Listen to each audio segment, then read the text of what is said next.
जेका किरोड़े भाइरुनि जी मुहब्बत जो मान हुजे। तोखे ख़बर आ न त किरोड़नि भाइरुनि जी अकेली भेण भाइरुनि खे केॾी न प्यारी हूंदी आहे। छा तूं असांजूं सिसकियूं ऐं भॾारींदड़ दाहूं बि नथी ॿुधी?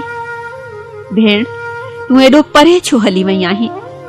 असां त अॼु बि तो माउ जी लोली ॿुधण लाइ मुंतज़िर आहियूं, जंहिंजी लोलीअ ते ही सदिन खां उजाॻियल देस निंड करण लाइ आतो आ। असांजे अखियुनि जा छपर थकिजी पिया आहिनि। केर बि कोन्हे जो इन्हनि मासूम माण्हुनि खे आराम जो दिलासो ॾिए। इन करे ओ भेण, तूं हिकु दफ़ो मोटी आ। भेण, तोखे इहो बि ॿुधायां त तोखां पोइ हिन देस जा जमाला बि मरी विया आहिनि। असांजे मुख जूं मुर्कूं बि खसिजी वयूं आहिनि। असांजे अरमाननि खे संगीनुनि जे तेज़ नोकुनि सां रतो रत कयो वियो। असांजे सोचुनि खे ज़हर बणायो वियो आहे। असांजी सोच ऐं लोच खे चीभाटे उन ते बंदिशूं लॻायूं वयूं आहिनि। इन करे भेण, तूं हिकु दफ़ो वरी मोटी आ। ओ भेण, हाणे त असांजे मथे ते बाज वारो हथ रखण वारो बि को कोन्हे।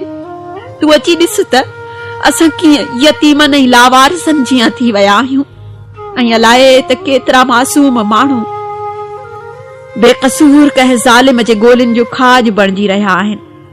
देस जी हर घिटीअ में हिकु राकास राताहो ॾियण लाइ तोब ताणियूं वेठो आ। अमन जो पखी उॾामी वियो आ। इन करे ओ भेण, तूं वरी हिकु दफ़ो वरी मोटी आ। ओ भेण, तोखे इहो बि ॿुधायां त असां सभई हिते न खुटंदड़ कारी रात जे घेरे में आहियूं। अहिड़ी कारी रात जे सहर लाइ हर इंसान तड़पी रहियो आहे।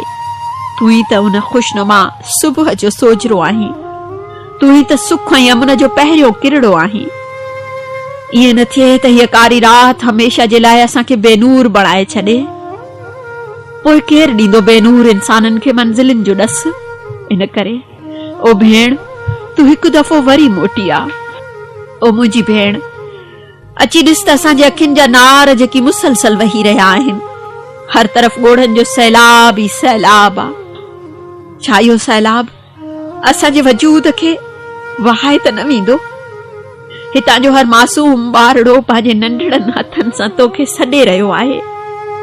हिननि मासूम ॿारड़नि जे इल्तिजाउनि खे ॿुधी भेण, तूं हिकु दफ़ो मोटी आ। ओ भेण, ज़ालिम त असांजे ज़बानुनि खे ताला हणी चप सिबी रहियो आ, त पोइ किथां गूंजंदा तुंहिंजे आजियां जा गीत? असांजे हथनि पेरनि खे ज़ंजीरुनि सां जकड़ियो थो वञे। मंज़िलुनि जे तरफ़ असां कीअं वधंदासीं? तोखे छा छा ॿुधायां?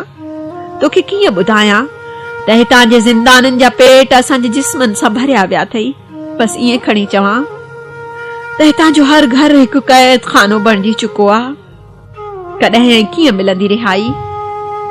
कॾहिं टुटंदा ज़ुल्म जा ज़ंजीर, कॾहिं किरंदा ॾाढ ऐं जबर जा कोट, ऐं माणींदा मज़लूम आज़ादी।